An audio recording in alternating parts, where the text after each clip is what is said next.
You know what the most dangerous phrase in corporate America is? It's not a good cultural fit. That's what they said when they fired me. Not performance issues. Not misconduct. Not numbers. Just not a team player. 18 months later, I stood at the head of the same boardroom table. Same skyline behind the glass. Same executives. Same polished oak table. The only difference? I owned the company, and they had no idea how it happened. This is how I bought the corporation that fired me. The first thing you learn about power is that it never announces itself. It smiles. It shakes your hand. It thanks you for your contributions. And then it removes you. The email came at 7:12 a.m. Subject line, quick sync, 8:30 a.m. Sent by HR. CC'd to my direct supervisor, the CFO, and someone from legal I never met. That's when I knew. You don't bring legal to a quick sync. We were a mid-cap global fintech firm called Virexon Systems, publicly traded, aggressively expanding. Artificial intelligence for institutional risk modeling. I joined 5 years earlier as a quantitative strategist. By year 3, I was running predictive volatility architecture across 3 continents. By year 4, I was quietly outperforming entire departments. And by year 5, I'd become inconvenient. The boardroom was too bright. Glass walls. Polished oak table. London skyline behind the CFO's shoulder. Marcus Hale didn't look at me when I walked in. He adjusted his cufflinks. That was his tell. He did it when he was about to lie. HR spoke first. Soft voice, controlled breathing, script memorized. We've evaluated organizational alignment and leadership cohesion. Translation: you're not compliant. Marcus finally spoke. You're brilliant, Daniel. No one disputes that. But collaboration is critical at this level. Collaboration. That word. I leaned back. I assume this is about the audit memo. Silence. Legal shifted in his chair. Marcus's jaw tightened. 3 weeks earlier, I'd submitted an internal memo outlining exposure risks in a synthetic derivatives package we were quietly leveraging through offshore vehicles. It wasn't illegal, but it was fragile. And I documented it. They didn't fire me for incompetence. They fired me for documentation. You've built a reputation, HR continued carefully, for being rigid. Rigid. Meaning I didn't sign off on inflated forward guidance.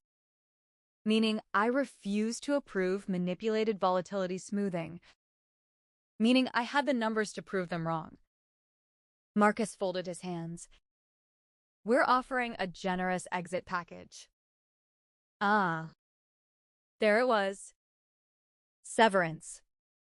Non-disparagement clause. Equity acceleration. Partial. But here's what they didn't realize.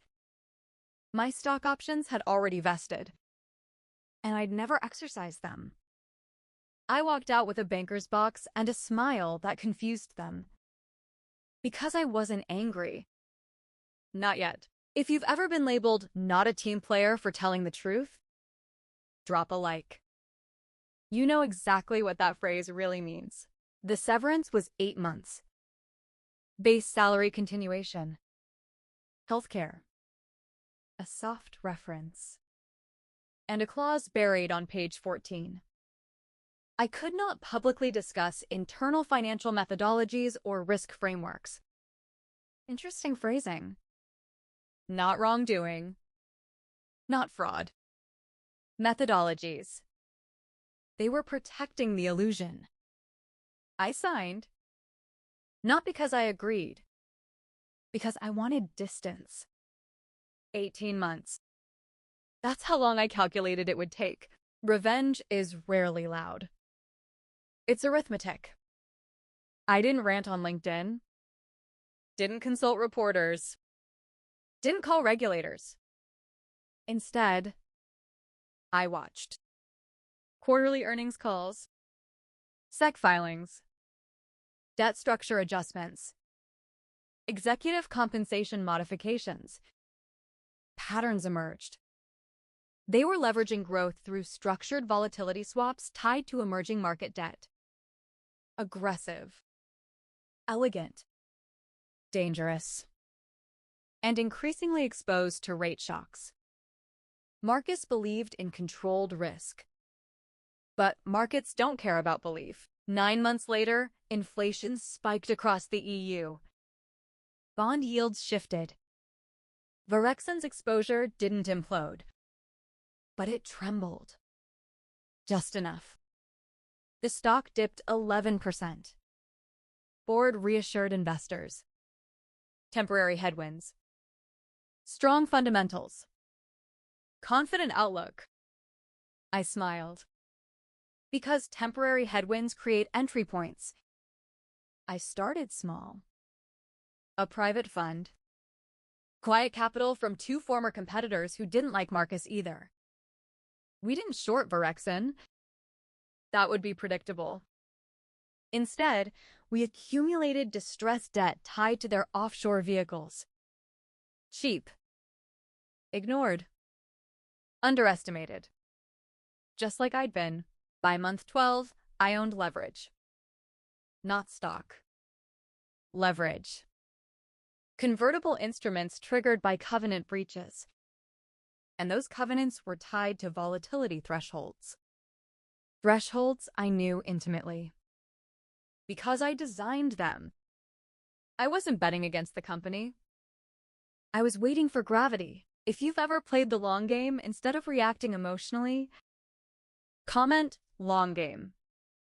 Because this next part is where it shifts. 12 months after my termination, Varexen Systems looked healthy from the outside. Revenue up 8%.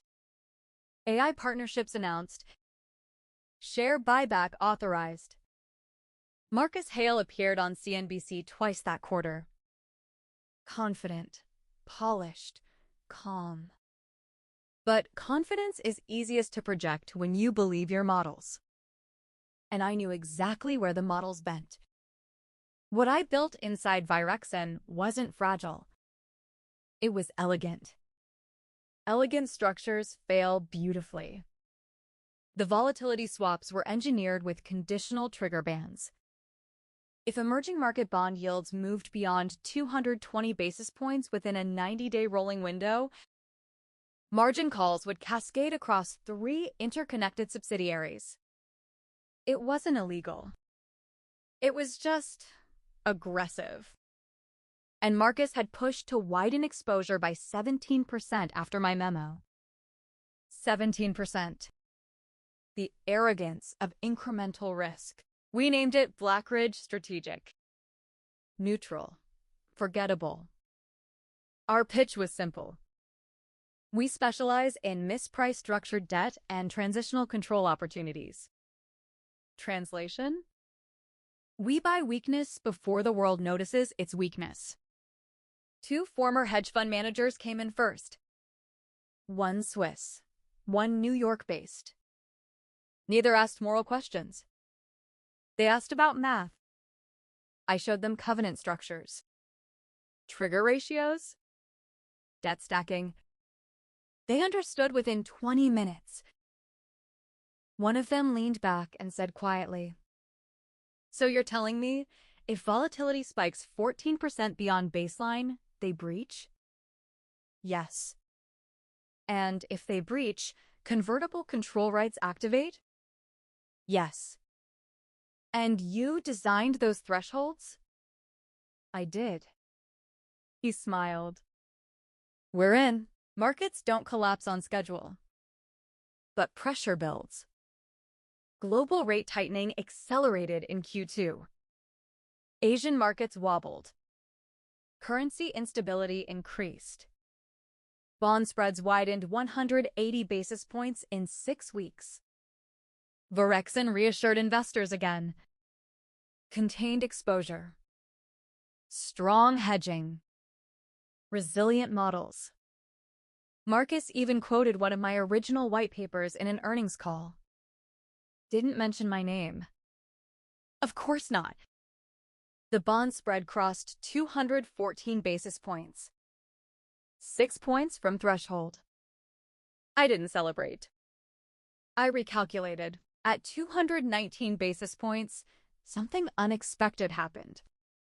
The board authorized an emergency liquidity backstop. They were learning, which meant I had to move faster. I didn't manipulate markets. That's amateur thinking. Markets are moved by fear and information. Information can be timed. Through Blackridge, we published a neutral research note. Carefully worded. No accusations. Just scenario modeling.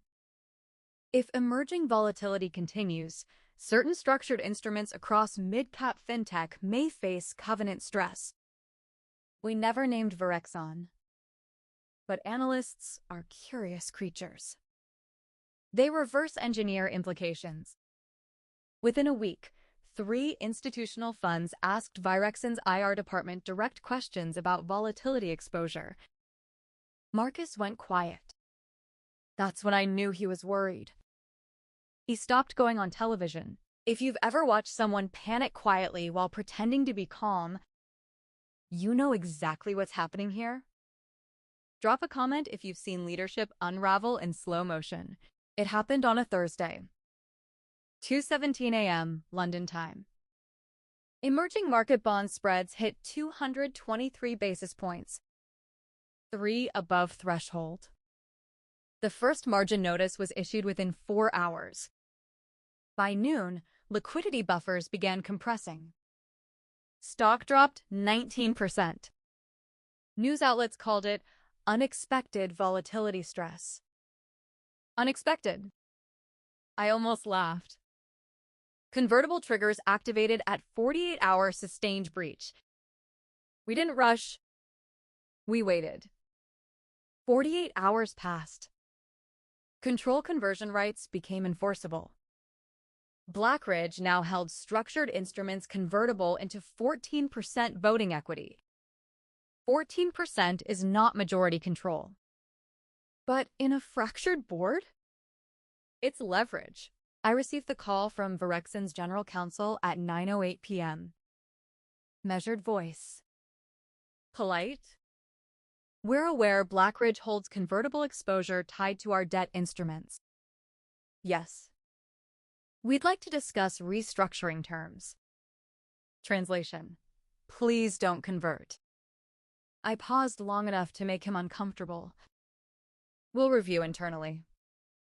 Which meant no. Inside Verexon, chaos was subtle but real. 2 independent directors began questioning Marcus's expansion strategy. The CFO blamed market timing. Legal warned of shareholder litigation. Stock slid another 11%. Rating agencies placed them on watch. Blood in the water. Every executive team has a weak link. At Verexon, it was the COO. Brilliant operator. Hated Marcus. Resented being overshadowed. 3 weeks after breach, I received a discreet invitation. Private club in Mayfair. No paper trail. He didn't accuse Marcus directly. He didn't need to. He asked one question. If Blackridge converts, what do you want? I answered honestly. Stability. He studied me. And Marcus? Optional. He didn't smile. But he understood. What he didn't know? I wasn't planning partial control. I was planning majority. Stock continued declining. Retail investors panicked. Institutional holders rebalanced. Blackridge began quietly accumulating common shares. Not aggressively, just consistently. At depressed valuations. By month 16 post-termination, we held 14% convertible rights, 9% direct equity, 3% through aligned partners, 26% effective influence. That's not ownership, but it's gravity.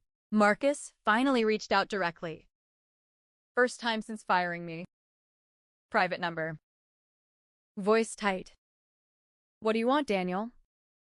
He never used my name in public. Now he did. Risk recalibration, I said. You're destabilizing the company. No, I replied calmly. The structure is. Silence. You're hurting shareholders? Am I? He didn't have an answer. Because shareholders were already hurting. I had simply accelerated exposure. Control doesn't require majority ownership. It requires narrative dominance. Blackridge initiated a proxy proposal. Board risk oversight restructuring. Translation. Replace Marcus. Publicly, we framed it as governance improvement. Privately, it was surgical removal. Media picked it up. Former executives fund challenges Virexin leadership. That headline hurt him more than the stock drop. Because it validated my departure. I wasn't disgruntled. I was strategic. Same skyline. Different seats. Marcus looked older. Not physically. Psychologically. Stress changes posture. He didn't greet me. The chairman did. Mr. Reed, thank you for attending. Mr. Reed. Respect is often delayed. I presented calmly. Slide deck. Data. Scenario modeling. No accusations, I said. Just mathematics. I outlined restructuring plan. Debt realignment. Asset divestiture. Leadership transition. The room knew what that meant. Proxy votes had been tallied. Independent directors had shifted. Institutional investors wanted stability. Blackridge formally converted its instruments.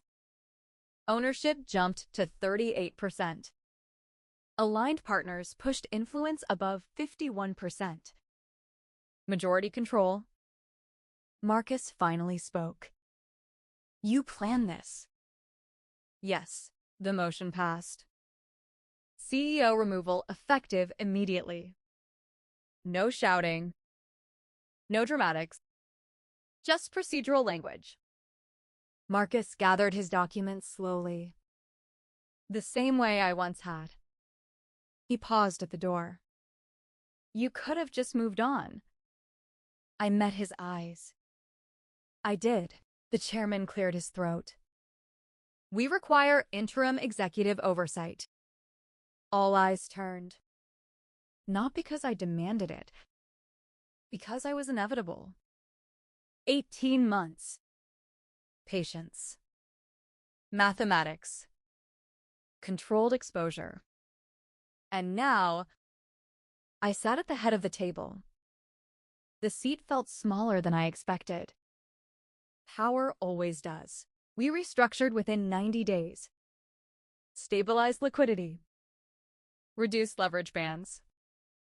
Settled pending litigation quietly. Stock recovered 28% within 2 quarters. Investors called it a turnaround. They didn't call it revenge. Good. Because revenge is emotional. This was architecture. They fired me for not being a team player. What they meant was, I refused to participate in illusion. 18 months later, I didn't destroy the company. I corrected it. But I never corrected them. Marcus never returned to a public CEO role. The COO stayed. Under supervision. And every time I enter that boardroom, I remember the brightness of the day they dismissed me.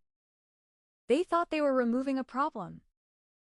They were creating leverage. If you've ever been underestimated, if you've ever been labeled difficult for telling the truth, remember this. Time is leverage. Patience is power. And documentation is insurance. If you enjoyed this story, subscribe and turn on notifications. There's another boardroom waiting. And next time, the betrayal runs even deeper. Drop a comment with the worst corporate phrase you've ever heard. I read everyone.